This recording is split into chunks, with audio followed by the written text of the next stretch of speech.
வாய பொளக்குற அளவுக்கு இருக்கு கல்கி 2898 AD உடைய பாக்ஸ் ஆஃபீஸ் ரிப்போர்ட். தயாரிப்பு நிறுவனம் அதிகாரப்பூர்வமான தகவலை வெளியிட்டிருக்காங்க. வாங்க பார்த்தலாம். பிரபாஸ் உடைய நடிப்பில் இந்த மாதம் வெளியான கல்கி 2898 படத்தை பார்த்தீங்கன்னா வைஜெயந்தி மூவிஸ் நிறுவனம் பிரம்மாண்டமாக தயாரிச்சிருந்தாங்க.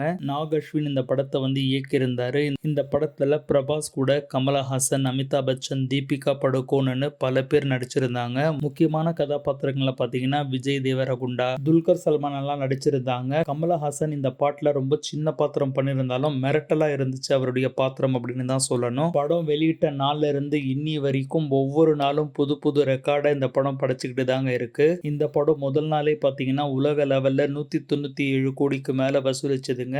முதல் வார இறுதியில 555 கோடி வசூலிச்சிருந்தது. அடுத்தடுத்த நாட்கள்ல 700, 800ன்னு இப்போ 11 நாள் கடந்திருக்கிற நிலையில உலகம் முழுவதும் இந்த படம் 900 கோடிக்கு மேல வசூலிச்சிருக்குங்க.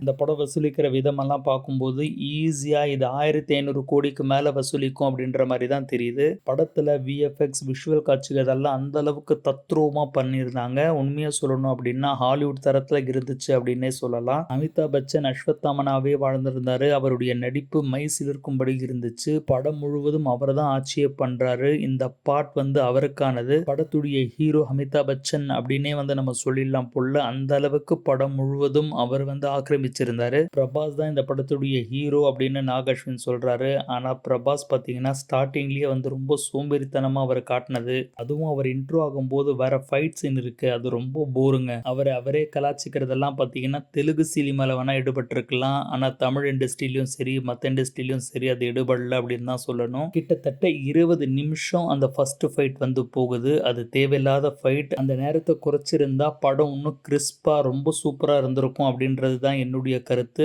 பல பேருடைய கருத்தும் அதுவாக தான் இருக்கு. நீங்க படம் பார்க்கும்போது என்ன ஃபீல் பண்ணீங்க அப்படின்றத கமெண்ட்ஸ் பண்ணுங்க. படம் ஆரம்பிக்கும் போது அந்த காம்ப்ளெக்ஸை காட்டுற விஷயம்லாம் ரொம்ப பிரம்மாண்டமா இருந்துச்சு. ஆனா அந்த காம்ப்ளெக்ஸ்க்குள்ள ஹீரோ ஈஸியா உள்ள போயிட்டு அங்க ஒரு பாட்டு பாடுறது, சொர்க்கம் மாதிரி இருக்கிற இடத்துல போயிட்டு ஈஸியா சுத்தி பார்த்துட்டு வர்றது, இதெல்லாம் நம்புற மாதிரியே இல்ல. இந்த மாதிரியான சீன்ஸ் மட்டும் தவிர்த்து இருந்தாங்க அப்படின்னா இந்த வசூலை தாண்டி இந்த சில நாட்கள்லயே இந்த படம் குவிச்சிருக்கும் அப்படின்றதுல சந்தேகமே இல்லை. இருந்தாலும் இந்த படம் இப்போ இவ்வளோ பெரிய ஹிட் ஆகி இவ்வளோ வசூலை குவிச்சிட்டு இருக்கு. அடுத்த பார்ட் வரும்போது இந்த மாதிரியான தவறுகள் எல்லாம் செய்யாம படத்தை நல்லா கிறிஸ்பா கொடுத்தாங்க அப்படின்னா வேற மாதிரியான ஒரு ரெக்கார்டு படைக்கிறதுல சந்தேகமே கிடையாதுங்க. நம்ம உலக நாயகன் கமலஹாசன் வெறும் 3 சீன் மட்டும் தான் வராரு. அடுத்த பார்ட்ல நானே வரேன் அப்படின்னு சொல்லியிருக்கிறாரு. அடுத்த பார்ட்ல நம்ம உலக நாயகனை பார்க்கறதுக்கு நான் ரொம்ப ஆவலா இருக்கேன். நீங்க இந்த படத்தை பார்த்துட்டீங்களா? உங்களுக்கு இந்த படத்துல எது பிடிச்சிருந்துச்சு, எது பிடிக்கல அப்படின்றது கீழே கமெண்ட்ஸ் பண்ணுங்க. இந்த மாதிரியான அப்டேட்ஸ்க்கு தொடர்ந்து சேனலை ஃபாலோ பண்ணிட்டு வாங்க.